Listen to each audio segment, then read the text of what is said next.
My name's Seth Tower Hurd, radio host, writer, TV, film, and music critic. Julia Royce, also radio host, also writer. The new book is Redeeming the Feminine Soul. Not very often a film and TV critic, though. Every now and then. Every now and then. Yeah, every now and then. I've got a few out there. What we need to have is an appreciation of one another. But one of the most beautiful pictures of it, for me, is The Sound of Music.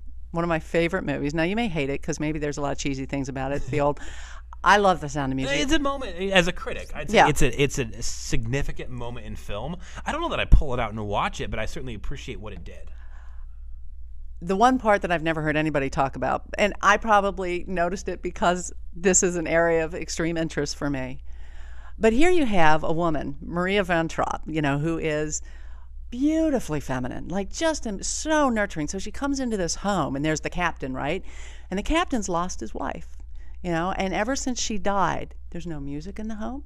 He treats his kids like they're in an army barracks, right? And he has a whistle that he, tries to teach her the whistle calls. Well, here's a woman healthy enough in her feminine, but there is some masculine, where he tells her the whistle calls for each of his children, and she refuses. She says, I would never do that. That's way too demeaning for human beings. She's not going to call them by these whistle calls. But okay, we see this woman, very healthy, but very feminine, but has... again, this masculine strength inside of her. So this climax, to me, one of the best parts, my probably favorite part of the whole movie, is a part that maybe a lot of people don't even notice. But it's when she comes back, she's gotten clothes for these children, because these children haven't been allowed to be children, because, again, he's treated them like they're charges under him instead of his own children. And so she makes clothes for them so that they can play. They don't have any play clothes. They go out there. It's a wonderful, wonderful day. And she's coming back. Maybe remember the scene. They're on the river. They're in canoes. And there's the captain. And he's with his, what would become his fiancée, this very sophisticated baroness. And here's his children. As they approach, they're laughing, having the time of their lives. And the canoe capsizes. They all get soaking wet. And they come in. Of course, he's horribly embarrassed in front of this baroness. And he just confronts Maria very strongly for what she did.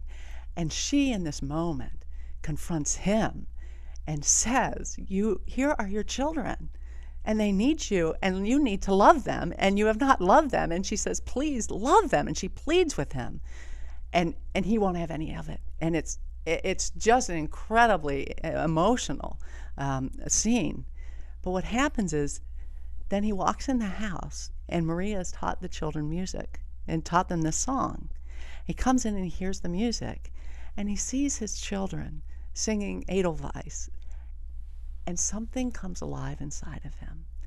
And he's moved deeply, and he has this turning, and you can see it, on his face, that something that he died to, which is really the movement of the feminine in his soul, which he had killed, comes alive in him, and he starts singing with them. And that is a moment in which then he turns and he pleads with Maria to stay. And the whole movie, you see this man. It's not just about them escaping the Nazis and this regime and leaving Austria. It is a story about a man being saved by a woman. That here he was, completely cut off from what is made him a human being inside of himself, and she brings it back to him.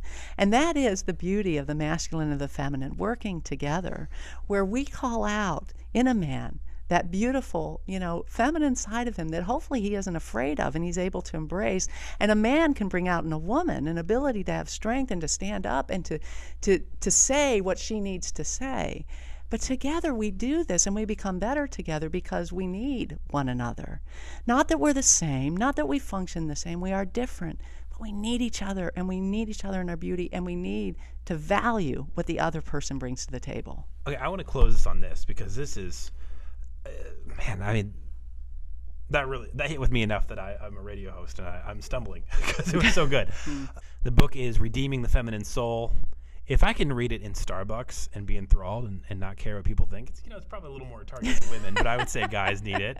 And the attitude is there. So what? Redeeming the Feminine Soul by Julia Royce, Amazon.com, of course, and wherever physical books are sold.